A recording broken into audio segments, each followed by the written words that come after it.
Assalamu alaikum guys, and welcome to another episode of Smile to Jannah. The very religion that Andrew Tate has embraced and the people of that religion that embraced him, he has thrown them and the religion under the bus, all to please the right wing. Here he is wanting a pat on the head from Tommy Robinson, and here he is getting a pat on the head from Lawrence Fox. But why are these people who say the vilest things against Islam happy with him? And to be fair, he's been Muslim for quite a while now. Have you ever seen him pray? Have you ever seen him attempt to read the Quran in the Arabic language? Have you ever seen an Islamic book in that house of his that is always topless, chain smoking, and in his underpants? What we're going to be talking about more specifically are his tweets, because these reveal his ideology and his intentions. And before we delve into it, the context of these tweets is the ongoing grooming gangs issue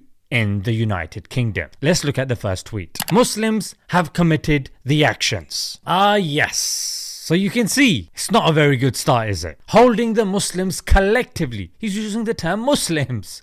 Yeah, holding the Muslims, 1.8 billion on the planet, collectively responsible for the actions of a few doofuses. Well, according to the CSA Center, only 2% were Pakistani, but 88% were white. Why has he not mentioned the white? Will he be holding the whites collectively responsible? Will he be bashing the Western civilization and the culture and the ideologies from which they emanate? I didn't think so. If we then look at the Home Office report as well, it said that the majority of the groomers were white. Then this figure of 82% are Asian. Well, even if you look at that came from the Quilliam Foundation, and experts like Dr. Ella Cobain and Waqas Tufail looked at it, and you know what they said? The report gave no source of data, no source of funding, and nor was it peer-reviewed. And not to mention that it only took a minuscule sample of 264 offenders over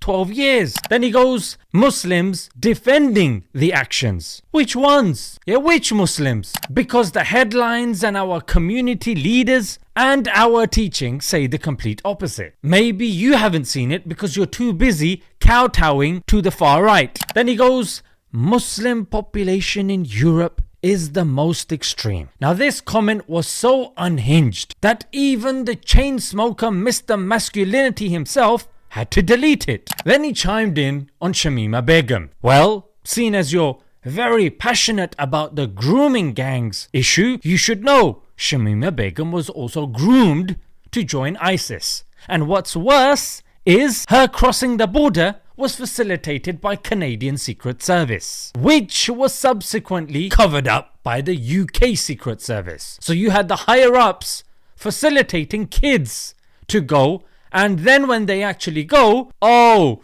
you guys are extremists. Then he goes, integration, and assimilation. These two words are interesting. We have no issue with integration, which means a unified society where each group maintains its unique identity. That's integration. Assimilation, which we heard Piers Morgan say to Mehdi Hassan as well, and Mehdi Hassan didn't really push back on it, which he should have. Assimilation is adopt the dominant culture at the expense of your own identity. What? And then we move on to the tweet that got everybody talking. In fact, that's the one I responded to and was subsequently blocked by Mr. Masculinity himself. And in there he referred to as an Islamic crime problem. Islamic. Well, firstly, I'd like you to give me evidence that the perpetrators were indeed inspired or motivated by their religion, or that Islam in fact permits such actions. Because you said Islamic, right?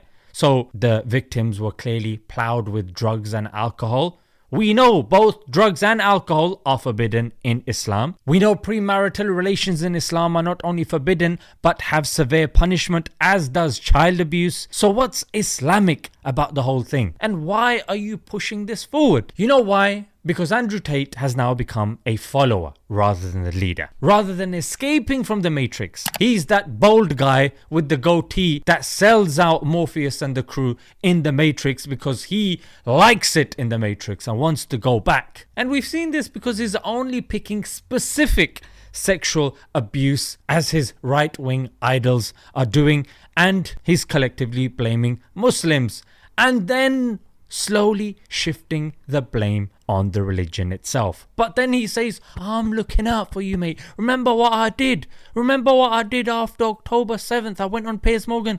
I also stood up to Piers Morgan on October 8th, the day after, and against all legal advice, made it clear that what was happening was a genocide. We know what you did. The guy actually didn't stand up for the Palestinians and said, hey, we just don't know what's going on. And even you don't know what's going on as well. I'm smart enough to look at this situation and understand what's really happening, which is that I don't know, and none of the people with strong opinions truly know. And then when he saw the backlash, that's when he then changed stance, and now he's trying to use that as yes. And not forgetting the use of the PAKI racist slurs that he uses, and where he wrongly said that the attacker was a migrant, and then incited the right wing in such a way that eventually we got the UK riots. I just want to show you that this is what happens when you politicize these things. Well, the New Zealand attacker that you heard, the T,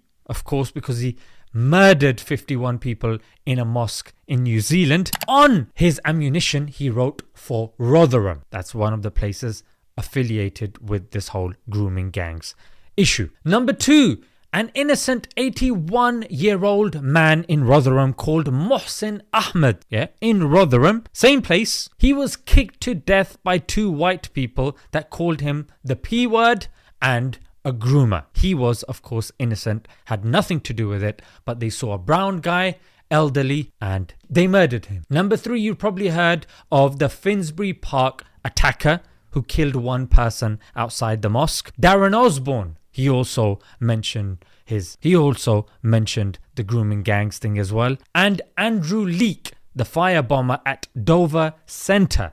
He also referred to it as well after firebombing it and then taking his own life. And in case Andrew Tate thinks that he is now the savior of the Ummah because of that God complex that you see from his other tweets, in which he's saying, yes, bow down in front of your Lord. Yes, I am the Lord. And saying all that nonsense. So if you think that you are the savior of the Ummah, why aren't you giving solutions from the Prophet of Islam? In his circles, he may deem, you know what, Muslims don't have a good voice. You know what, let me go in with them. And there's better ways of doing that, mate. The first thing that you got to adopt is trust and tawakkul in Allah. It means you do things within the boundaries of the Sharia, because that's what Islam is. Thinking that, you know what, I have to do the greater good by going outside of Islam is against the teachings and the spirit of Islam itself. So I'm going to leave it there, guys. Until next time, Assalamu alaikum.